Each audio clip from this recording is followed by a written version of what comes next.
Howdy, folks. Commissioner Ronaldo, Fillmore District Council Member Mitch Nowakowski.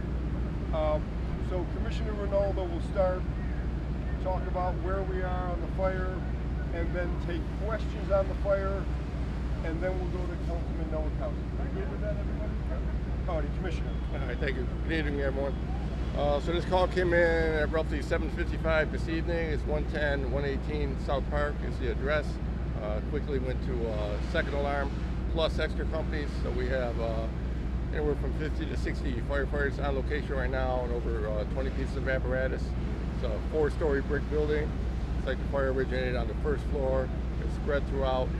And as of right now, the fire is not under control at this time. Questions for the Commissioner? Commissioner, obviously you've got a lot of apparatus here. What's the challenge with this particular fire? Very old building, brick building. I imagine that's very difficult to put out. Yes, and we have to maintain our standoff distance because a couple of the walls are compromised.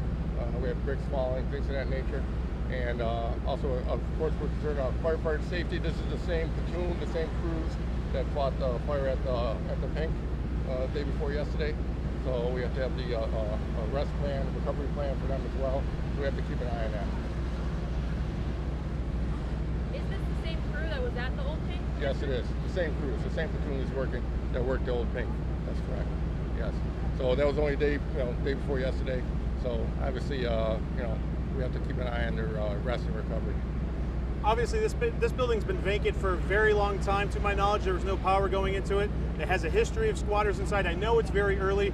What is the investigation leading towards right now, if you're even able to have one? Yeah, it's way too early. We can't even gain access to the building yet.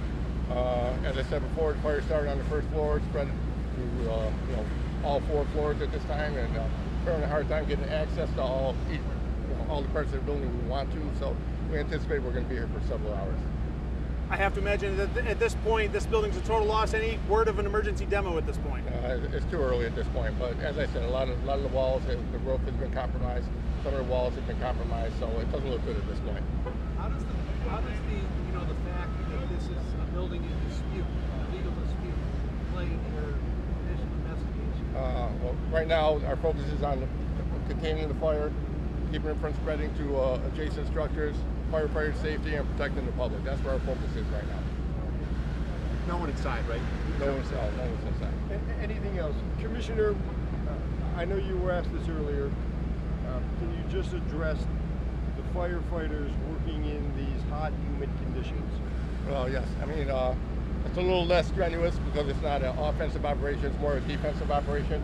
But still, spending hours, several hours in turnout gear, SCBAs, that kind of thing, is really draining. So, once again, that's up to the leadership, the incident commander, the division chief on scene, to rotate crews, keep them fresh, and keep them rested. Are we good? Thank you, Commissioner. Councilman Nowakowski. Councilman Nowakowski, you've been... Just send her up here, Commissioner. Councilman Nowakowski, this building has been on your radar for quite some time. It is a disputed building, from what I understand. A ruling was expected very soon on the eminent domain between the city and the property owner. What do we know about the situation? So the first thing I want to say is that I want to thank the Buffalo Fire Department for swiftly responding to this. As you know, it's a really sad day in the Fillmore District, yet again, as the Pink was also in my district. So these are 2 catastrophic fires, which could potentially lead to both of them being demolished. They're both in historic districts. As you've mentioned before, the city has provoked and moved forward with eminent domain. We are 8 days after the hearing return date from the state's highest court, with a previous court's ruling agreeing with the city's use of eminent domain. I think we could start breaking down that we need to take every precaution as we possibly can as a city, and to make sure that this is investigated to the fullest extent, and so that we understand how this was able to happen. And I can't speculate any further because that would be unfair. This is probably one of the most disputed Buffalo buildings that we have in the city, as you know. It's been in and out of housing court and court cases for 15 years. This is a shame that we allow landlords to do this in the city of Buffalo, that we allow the delay of courts for over a decade to allow this to happen. Because the city, and when I became council member, worked very swiftly to start taking these historic structures into eminent domain because of the failure of a landlord for over a decade, well over a decade. These buildings are the oldest structures here in the Cobblestone District, which contribute to it actually being a historic district. So as you can tell, this is a pretty sad day for me. And this is a pretty sad day for historic districts, for the city of Buffalo, and for the residents and the people who appreciate our architecture and what makes us really Buffalo. Just to clarify, Councilman, the ruling was expected within 8 days, or the court was reconvening in 8 days? The court, from the last time I had spoken with Corporation Counsel on June 10th was the return date from the court. We're 8 days from that. I have not heard the legal status from Corporation Counsel yet. Obviously, you mentioned earlier the pink, now this. Obviously, these Buffalo Fire crews working on the same fire. A tough day for your district, isn't it? It's incredibly tough day. I mean, this is, I have the same crew, the same fire crew, in the same district, 2 days apart, fighting catastrophic fires that rapidly progress. The smoke, when coming down here, engulfed the canal side. I mean, it was very expansive.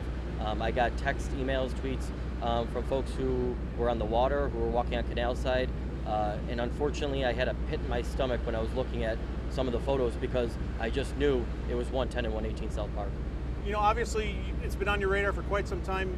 You're clearly upset regarding the delays in the court, the process in the court with the building owner. As a councilman, what can you do to move that along so potentially this doesn't happen to other historic buildings? So I did everything a council member could do, and so really where it stalled was the court's rendering a decision. The city has the rights and the obligation to write up and inspect and bring it to court where a judge has to make a ruling.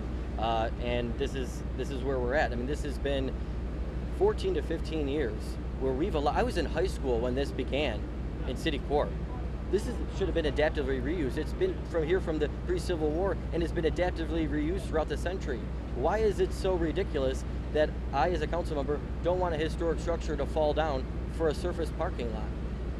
I mean, this has been a fight, and to me, I think that if you're going to call yourself a Buffalonian, you have to love our beautiful architecture that cannot be replicated ever again.